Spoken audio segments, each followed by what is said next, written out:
Namaste. I am coming out of my. Wow, I'm just listening to my voice after 48 hours because I did a 48 hours silent fast and I actually didn't want to break my fast, but I have to get back to my voice because I have to be back to work tomorrow and that requires a lot of speaking. But it is every single time I do my silent fast, it is surreal and it does so much healing to my nervous system, to my body, to my soul, to my heart.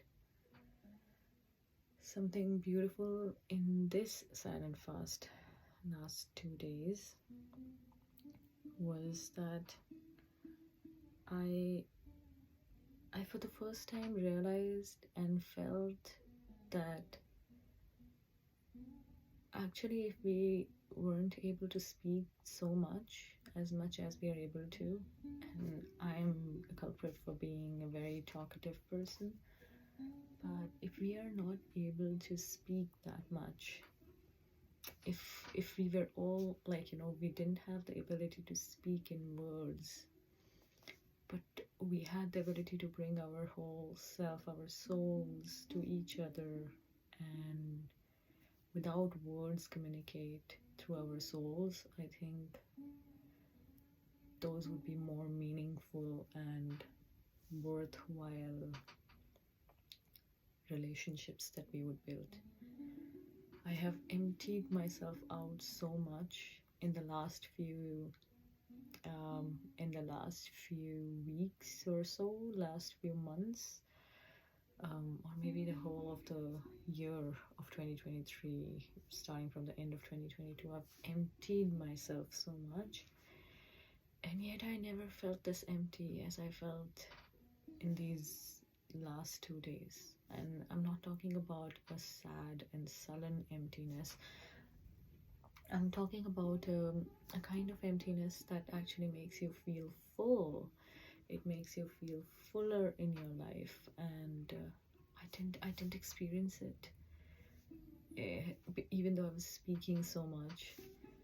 And I think that that's the most beautiful thing about the silent fasts.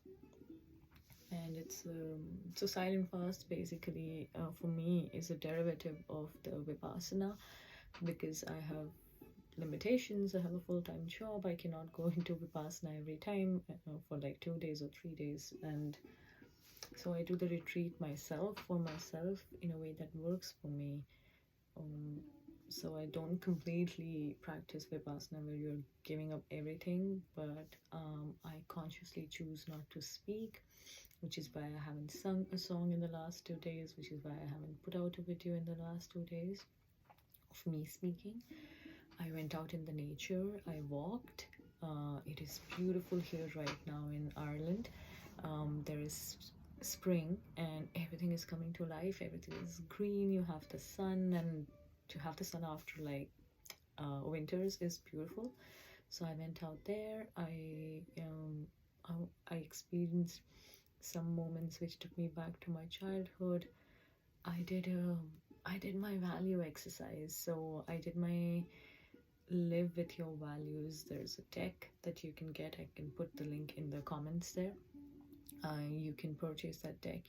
It gives you a range of different values that you can look at, and then choose what is more important to you, what is most important to you, what is somewhat important to you, and what is not important to you.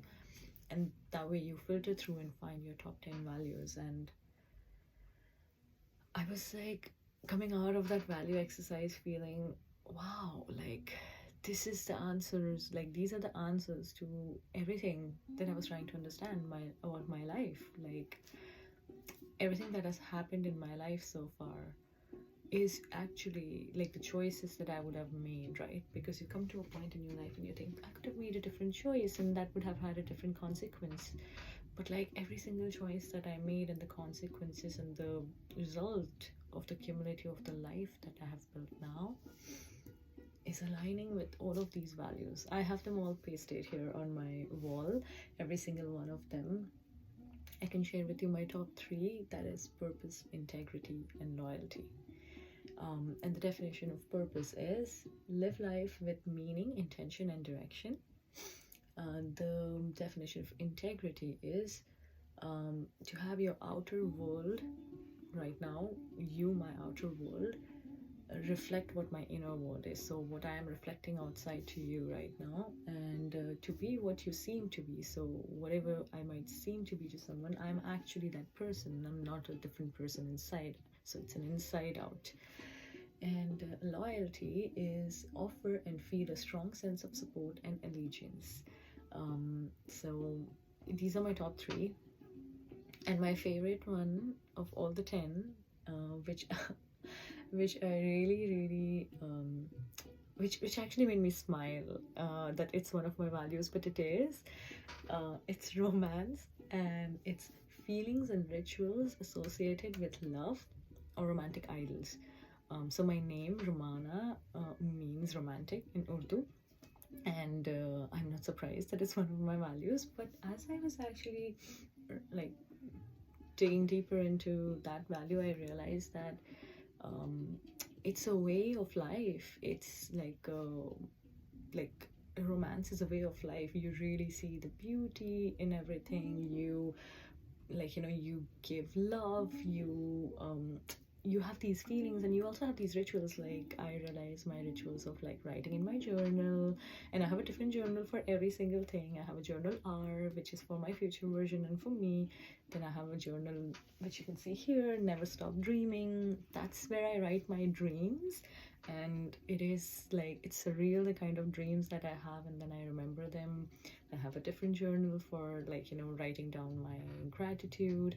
It's amazing. This is my ritual. And another ritual I have is lighting two tea light candles. So far I used to only light one tea light candle, but now I light two tea light candles. And yeah, that's pretty much what I gained from my silent fast. I would love to hear if you try your silent fast. You can do it for a day, you can do it for half a day, you can do it for 3 hours, you can do it for 3 days. But I hope it fills your cup, and I am so delighted to be recording this as my first video, as the first thing that I have spoken coming out of the silent fast. Have a lovely week. Take care. Bye bye.